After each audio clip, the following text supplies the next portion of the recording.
Good afternoon, everyone. Welcome to the webinar. My name is Joanne Becerra. I am the Director of Green Communities. Thank you for joining. We're going to talk primarily about the upcoming competitive grant for green communities. I'm going to give a little summary of some learnings we had over the spring related to a survey and some listening sessions. We're going to talk overall about the grant, a little bit more focus on what is new and different, go over application forms and other important information. Some housekeeping. We will be posting these slides and the webinar on our website. I believe we're recording. We're recording, yes, sorry about that. This is being recorded. The Q&A is to be typed in, so if you have any questions, please type them in and we'll answer as many as we can during the time. We did allow for an hour, 15 minutes for this webinar. I'm not quite sure we'll need the whole hour, 15 minutes, but we have it allotted in case we do. And with further ado, it is not a Green Communities webinar without our wonderful map and highlights of how we're doing. We're up to 298 green communities, and now we have 19 climate leader communities. As you can see, the vast majority, almost the whole state's population lives in a green community or a climate leader community. We've awarded nearly $200 million since we've been in existence in the past 15, 16 years, leveraging millions of dollars in mass save incentives, and most importantly to you folks, having some energy cost savings at the municipal level. And of course, but at least, not last but not least is the greenhouse gas emission reductions. There's a calendar of some upcoming events and grants. As you can see, we have the competitive grant that we'll be talking about today, due on October 22nd. We just had a deadline for our regional school district decarbonization grant. There'll be another one in about 6 months.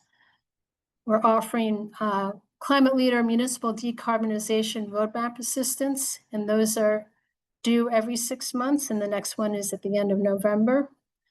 Hot off the press, looks like we have a date for our next Green Community Summit on November 18th. So save the date for that, and more information will be coming out shortly. And as you can see, we have additional other deadlines and again, last but not least, the Green Communities annual reports are due on November 7th.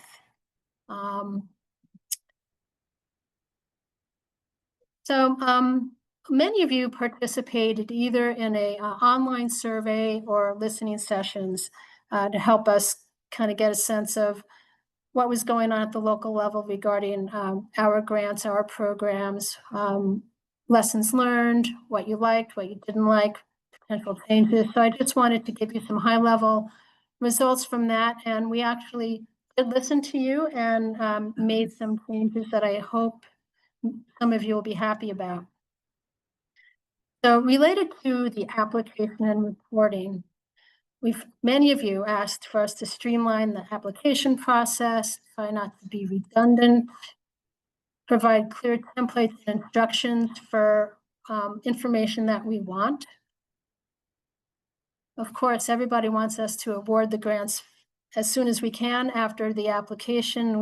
We acknowledge that it's been delayed a bit these past couple of rounds. Provide some clarification related to how these grants and climate leader grants play together. More guidance on the end of the grant process in terms of closeout inspections. And we got, a few pats on the back, appreciating that we do award between 80 and 85% of our requests that come in, which I think is pretty high for a competitive grant program. Regarding funding and project eligibility, we heard loud and clear that please don't give everybody a haircut. We had a few instances several years ago where we had a shortfall of funds, so everybody got 10% less, and we cut a lot of projects, or cut only partially funded projects, and that created a lot of angst and confusion. So we won't do that again. We learned our lesson.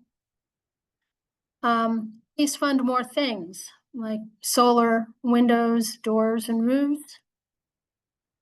More money, please. That's always good. And then include different types of buildings that may not necessarily be in your energy reduction plan, and also think about funding LED lighting in buildings that are not schools. Then some feedback on the application process itself. Again, more clarity on guidelines and project types, what sorts of things are eligible. We acknowledge there's a lot of new energy managers out there or folks that are taking on this role, and some additional support is helpful. And then listing specific documents to be included in the submission.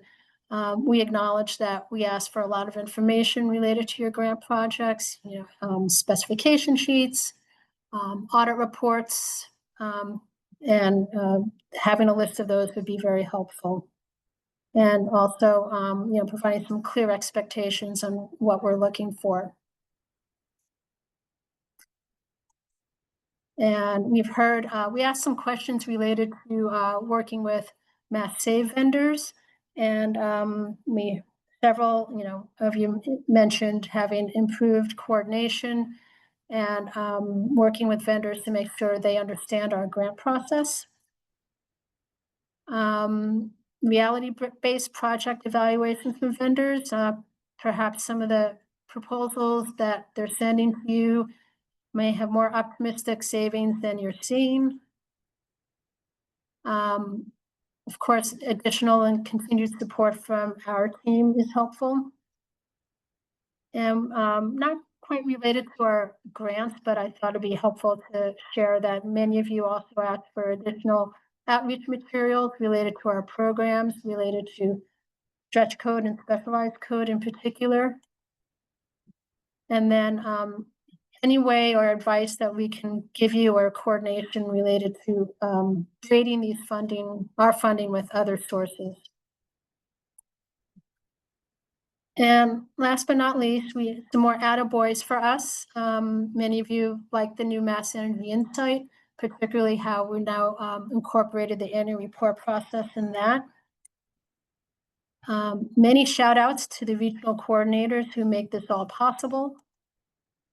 And then many others had also mentioned that they're grateful for this program in particular, and how it's starting to create a community of practitioners and peers for all of you. And for those of you that are new, hopefully you'll find your people and collaborate. All right, so talk about grants. Here's the calendar at a glance, if you will.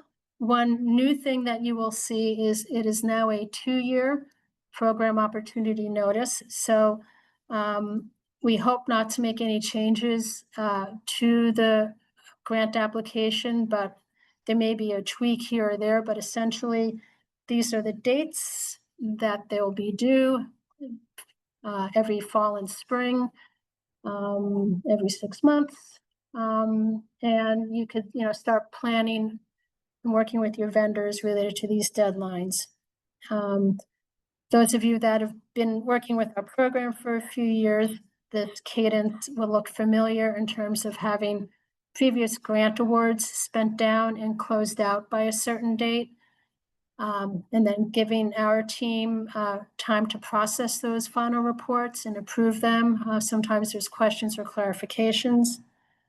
And then the annual report completion, particularly for the spring rounds in April, you will need to have had your previous year's annual report submitted on time and approved by, looks like it's the last Friday of March of that year. So those are things to pay attention to. The Q&A, the question and answers to all of these grants, will be in combis. There's deadlines related to those.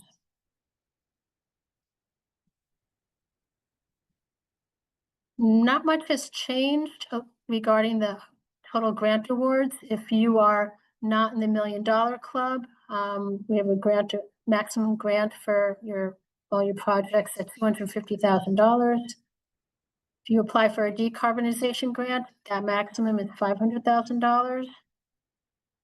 And if you're in the $1 Million Club, or how we're now calling you the High Cumulative Award Community, which includes climate leaders, the maximum is $125,000. We're going to go into detail a bit in subsequent slides on what's new and different, but just to highlight them here. We listened. We're providing some limited support for window replacements. We're providing some support for LED lighting in all buildings, not just schools. Limited support for solar PV on electrified buildings. We got a thumbs up, yay. We've better defined what we're calling environmental justice and vulnerable populations, and there's some enhanced funding for projects benefiting them. We've clarified some rules on the climate leaders. And we'll see how this goes. We created some application worksheets to replace the project narrative. Okay, similar to previous years, we have different sections of the grant or PON. The first section is related to prescriptive measures, which are streamlined application requirements and evaluation. The meat of the grant application is the traditional energy projects. Then we have our building decarbonization projects. Those are the $500,000 projects. And then lastly, we have the special funding levels and projects, which we'll describe further detail later. All right, for our prescriptive projects, not much has changed here. We still offer prescriptively VFDs, 10 horsepower or smaller, walk-in refrigerator controls, door and window weather stripping, workforce development. And I just want to highlight here that it's not just the building operator certification that we've been offering in previous years, but it also includes training for electric vehicle technicians, light-duty hybrid or plug-in hybrid vehicles replacing an exempt vehicle in your fleet, battery electric vehicles for everybody, including medium and heavy-duty battery electric vehicles, charging stations, battery-powered lawn care and landscaping equipment, window replacements, yay, prescriptively. And now lighting is now a prescriptive project as well.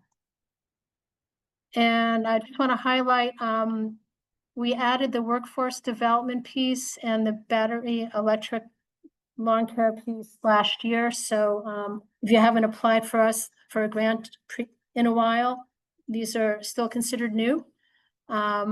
Just wanted to highlight that. And again, these are all, most of them have some sort of unit price. There will be a cost share provided, but it's support for this type of work. The traditional energy efficiency projects, not much has changed here. We have the building envelope improvements that are above and beyond the weather stripping, HVAC equipment that is non-fossil fuel fired, except in limited circumstances, water heaters, control systems, retro commissioning, pumps, motors, and drives, battery storage, the repairs to existing renewable energy systems. That's something else we added last year, which several communities have already applied for and are utilizing, which we're happy to see.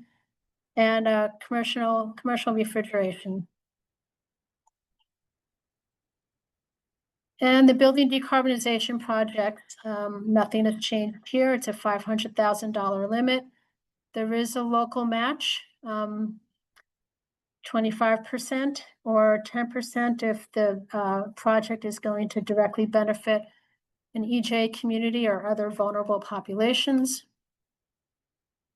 You must demonstrate greenhouse gas emission reductions. This is the only thing you can apply for on the pond. And you can't apply for additional grants in 2 years following it. All right, let's talk a bit about some of the new project types and changes. The windows, the details. We will fund $75 per square foot for window replacement.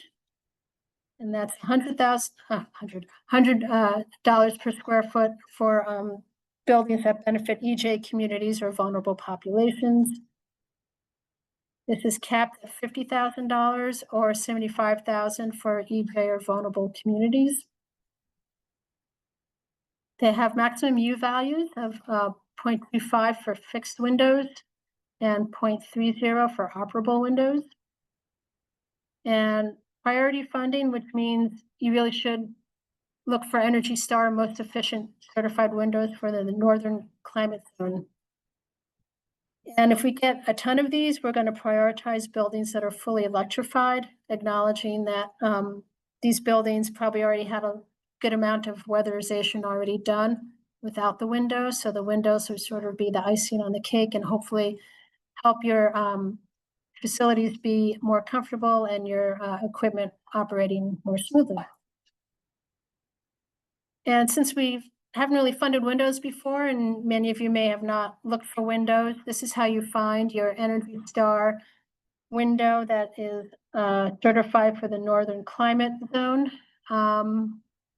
It's pretty easy to find, but just do a search for these items. All right, some details on the new lighting retrofit program. We're offering $1 per kilowatt hour of annual savings, and that's $1.20 for facilities that benefit EJ communities or vulnerable populations. All buildings are eligible. We've removed the $100,000 cap to this. Not just schools. And key point for many of you, we're no longer covering the full cost minus incentives. We come pretty close. We did a lot of number crunching to come up with these numbers, and this is the amount that we supported in competitively funded projects this last go around. So it seems like it's a good amount of money. Many of you may know that Mass Save support for LED lighting sunsets next fall. All right, let's talk about our especially eligible communities. This is how we define especially eligible. You've been a green community for at least 6 years, and you've achieved and maintained a minimum of 15% energy reduction for at least 3 of the past 6 years. And you've had no violations of green communities requirements vis-a-vis your past annual report. And you're a climate leader if you've been officially certified a climate leader community.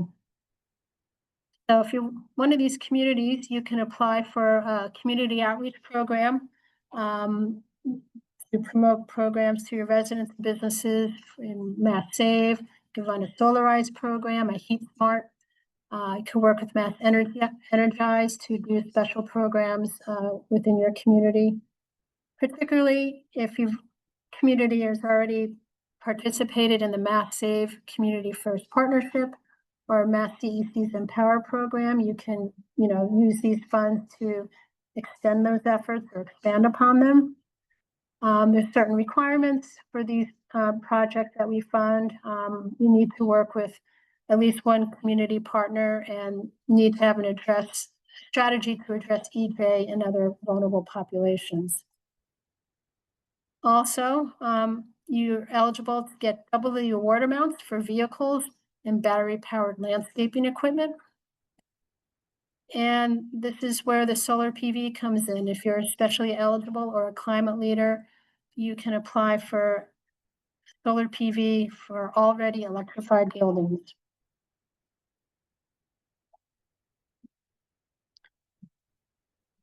These are the communities that we've been deemed especially eligible, and the climate leader communities. And I believe the especially eligible communities are listed with the grant application on Combis, and we'll also post it on our website.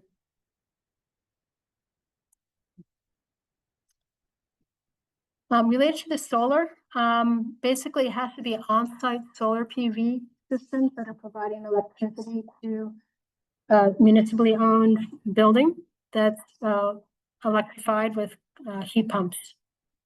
We're agnostic related to who owns it, whether it's the PPA or municipally owned. Please note that these grants may not be used for project elements that are not directly related with the solar project, such as a roof replacement.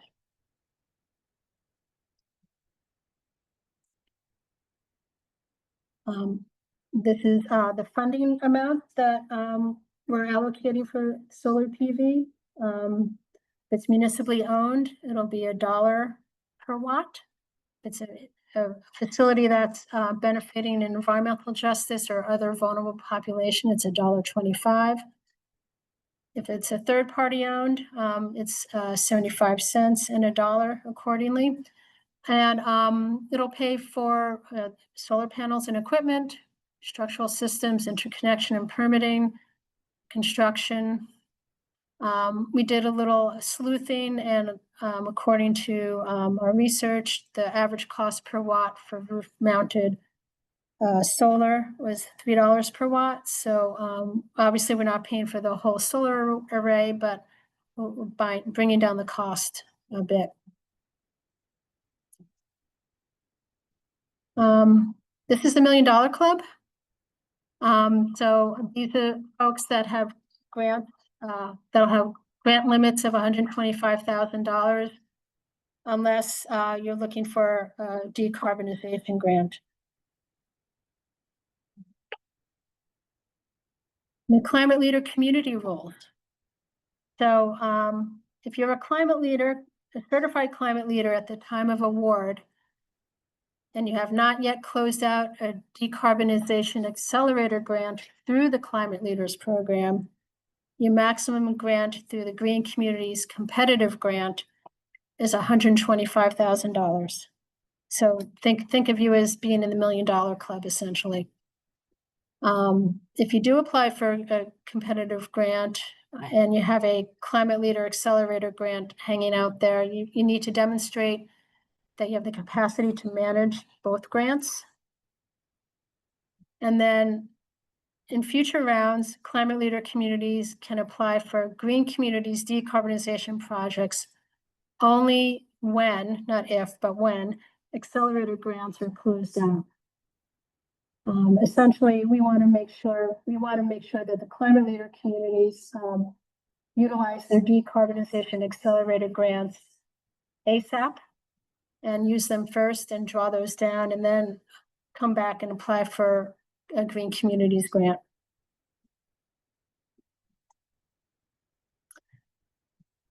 All right, so related to environmental justice communities and other vulnerable populations, we acknowledge that buildings that are not located in a census tract that is determined to be an environmental justice community may actually serve vulnerable populations. And so we wanted to sort of fix this problem.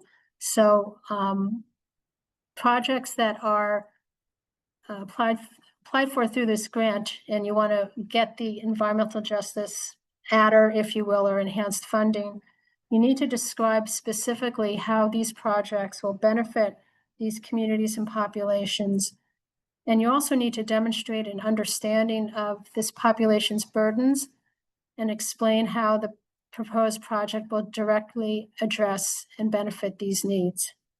So it's not just checking the box and saying, okay, my school's in an EJ census block. You need to describe what actually makes this population vulnerable.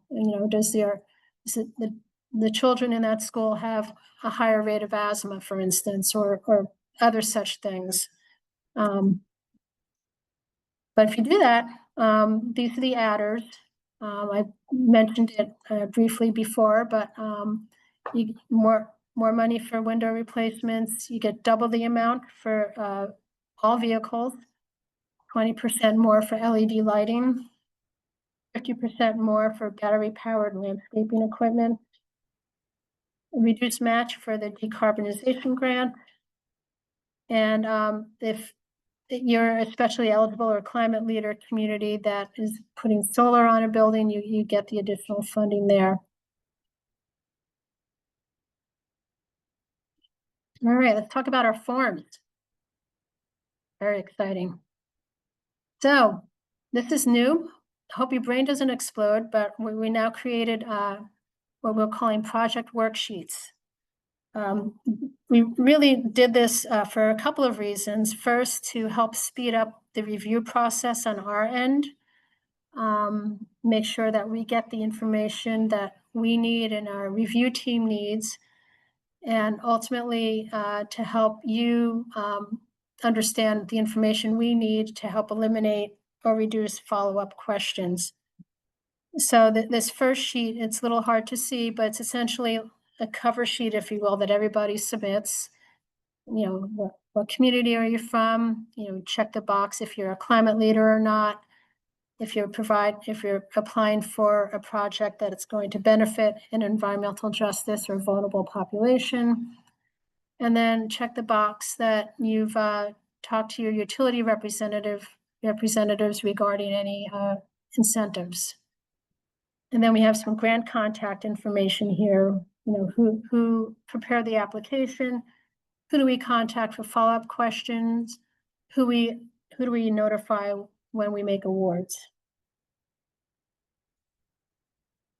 And then we have the specific project worksheet.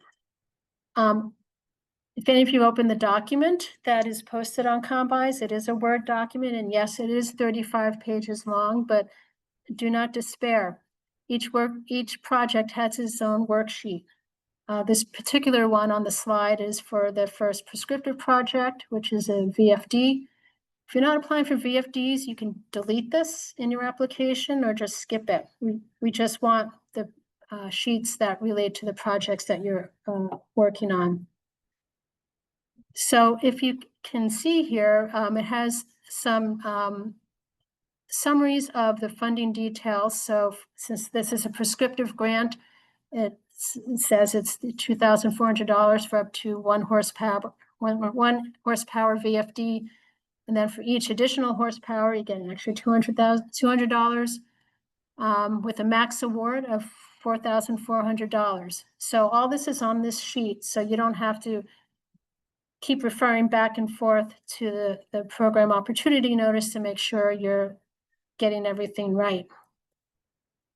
All the project sheets, we want to know the building name and the address, the personnel responsible for project oversight. If it's more than one person, add additional rows.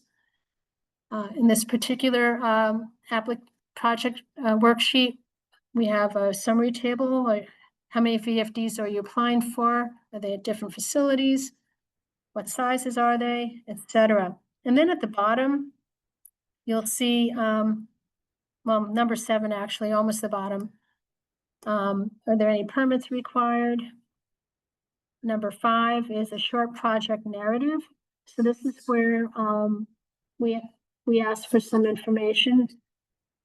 Some of the project narratives will ask for more information, but since this is a prescriptive project for VFD, we just want to know current building conditions, timeline, procurement, future plans for the building.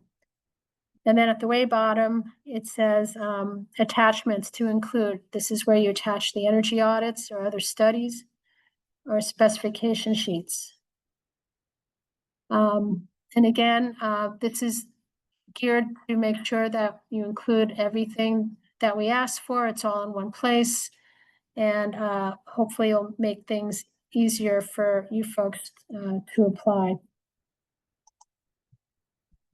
The grant table hasn't changed. You input the information here related to, again, contact, email. If in case you submit, we ask for an updated grant table at some point. We ask for a date of the update, and then the energy costs. I do want to note that in our review, we may standardize the energy costs as we look at potential paybacks, just because we see energy costs all over the place statewide. And if we standardize it, it'll help standardize our grant evaluation.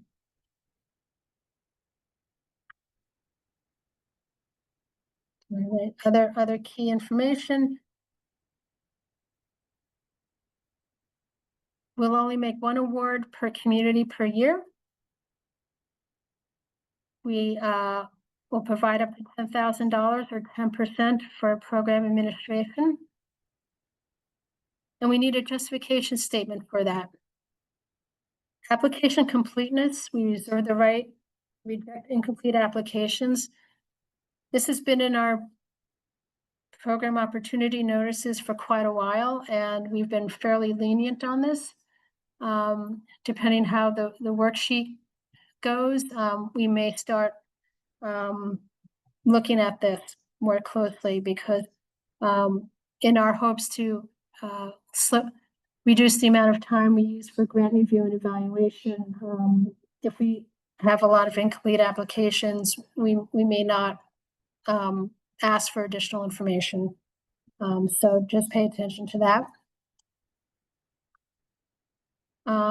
Please include estimated or confirmed utility incentives.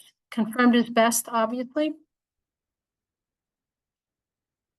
And for those of you that fall within the MBTA Communities Act jurisdictions, you must be in favorable compliance with housing and livable communities to receive grant awards.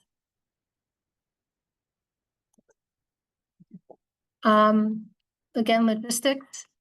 Please use the Q&A function for combis for grant-related questions. That way everybody can see the question and the answer. If you have the question, probably other folks have the same question.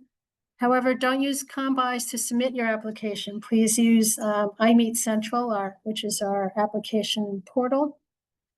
Follow the instructions. If you have any questions related to the application itself, reach out to regional coordinators.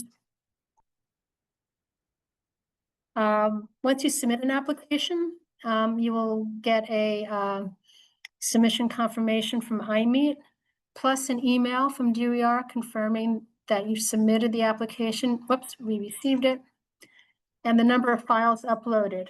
This is important because sometimes things happen and we may not get all your files. So if you don't get this email, please reach out to your regional coordinator or grant administrator, Jane Pfister. And here's our friendly regional coordinators, Dylan, Kelly, Chris, and Lisa. Jane's email is on the bottom here. And with that, we are done.